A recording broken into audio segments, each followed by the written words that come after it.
Thank you. Good to be here. So today I'd like to take you through the next steps of the company from where we have been, and so I'll just take you through that journey and what the future looks for Alligator.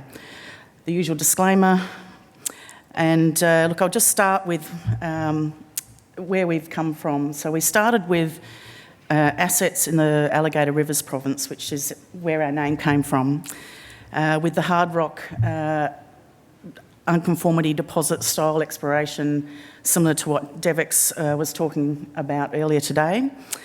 In late 2020, we acquired a small uranium project called the Samphire Uranium Project, which had an existing uranium resource, was discovered back in 2006, and then developed through to around 2016 with about 400 drill holes put into the asset.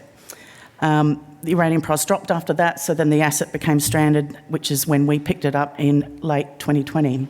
So since the last 3 years, we've been drilling the asset. It's called the Blackbush deposit, and we'll talk a bit more about that as we go through the slides. But we've been looking at absolutely increasing the quality of this resource. So currently it's sitting around 18 million pounds, and we think it's the quality and size that's able to now take the company forward in terms of a pathway to production. We have another project called the Big Lake Project in the northeast of the state. It's called, it's also an ISR style deposit, or exploration play. Last August we did an inaugural drilling program up there with the first mineral explorers there for uranium, and hit some very good intersections, which I'll show you a bit later in the preso.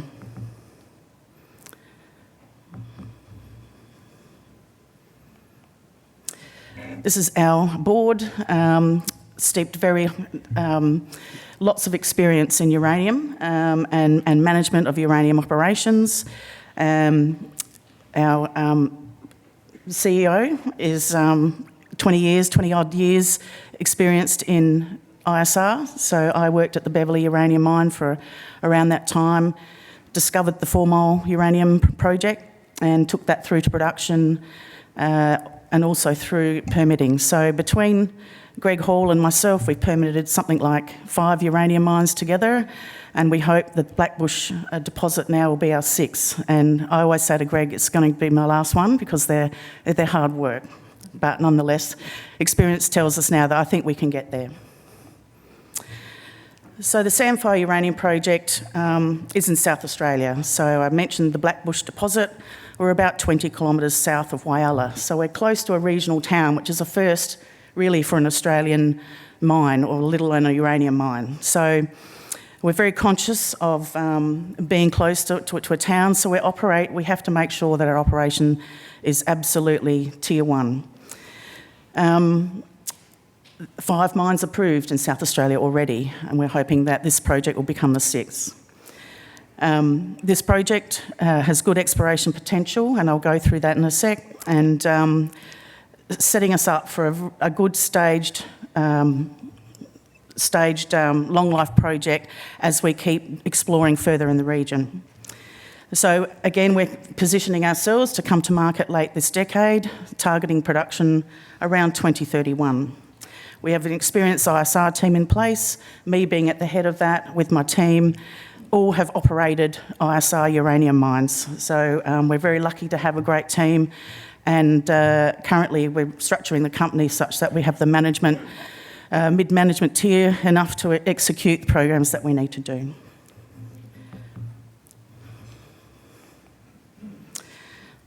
So it's a paleo channel hosted deposit, the Blackbush deposit. Again, 18 million pounds in inventory. There is a second satellite deposit called the Plumbush deposit, and that's around 5 kilometres to the south of Blackbush. Between Blackbush and Plumbush, there's 5 kilometres of no drilling. Plumbush has some drilling, and there's a historical resource of around 15 million pounds, but that was a 2004 JORC assessment. And we're about to get onto ground to start to assess that and look at that through the most recent JORC code requirements. But nonetheless, going back to Blackbush, our studies over the last 3 years show that we've got around a 12-year mine life out of Blackbush at 1.2 million pounds per annum production. And again, the size and integrity is at a stage where we can start planning actual well fields in readiness for a definitive feasibility study and then into a mining lease application. Late last month, we got approval also to conduct a field recovery trial, which is actually simulating the in situ recovery process in 3 areas of the Blackbush deposit. So that's also taken 3 years to get approval to do that. So uranium, getting things going, it's a hard slog, but we eventually get there. This is the scoping study that we undertook on the Blackbush deposit. One scenario undertaken at $75 a pound, the other at 90. Both scenarios are in the realms of reality of today's long-term prices, and the economics stack up very well. Looking at the further extensions outside of the Blackbush and Plumbush area, we undertook an exploration target range assessment last year or earlier last year, and looking at the channels that we knew that we had mine grade intersections within them, and not looking at, we didn't include the channels that didn't have any drilling. So of that whole system, we think there's between around another 15, which is probably the Plumbush deposit, and 75 million pounds, which is upside from there in that region.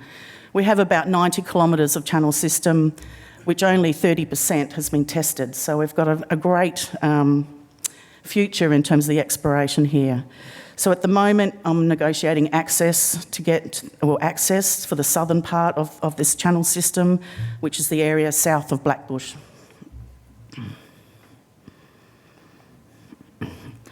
I mentioned the field recovery trial. We've been undertaking approvals. We finally achieved that late August. We are testing 3 areas of the deposit using the in situ recovery method, and thank you. We've also been,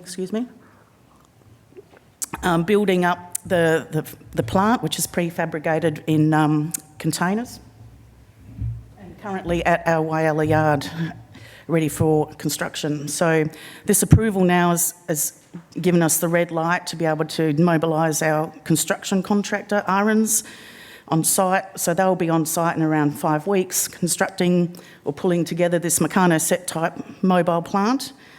And then we'll be underway early next year in Q1, operating the plant and undertaking the necessary technical and economic assessments that we need for taking this asset to the next step, which is a definitive feasibility study. So we need to do that before we can get some financing. And also, parallel with that, we'll start undertaking our mining lease approvals. There'll be news flow all the way through that trial, so we won't wait to the end. It's going to take around 3 months. So we've designed this such that we do get test results very quick. We're not waiting a year for recovery information to go into our financial model. So there will be results coming through very quickly, and our team is poised and ready to go on the ground right now to start operating this plant. So really it's the first and final step in de-risking this project. We've just come back from WNA, talking this story up to utilities, as we have done the last 3 years, making sure the utilities understand we're a project coming through the pipeline. And really the last 2 years we could have sold our production 3 times over in all of the meetings with the various utilities, and that they're utilities from the US, Europe, and you know, the UAE is coming in now, so there's a good support for the project. People would like to buy our pounds, but we're just not quite ready there yet, but we'll get there in about a year or 2 and start looking at some contracting. So this is really a summary of the next couple of months. So as I said, we've gone through the approvals. We're about to construct our field recovery trial and undertake that in Q1.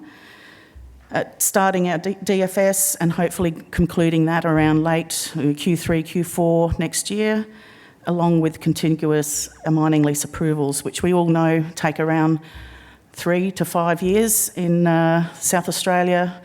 But having gone through this approval to get this field recovery trial plant operating, we're in a good space where we've worked through with the assessment team and the South Australian Government all of the touch points that we need to look at. So I think we're ahead of the game in terms of understanding what the regulators are looking for this new uranium mine to be approved. So we'll keep everyone up to date and keep the news flow happening. So thank you for listening to the Alligator story today. Thank you.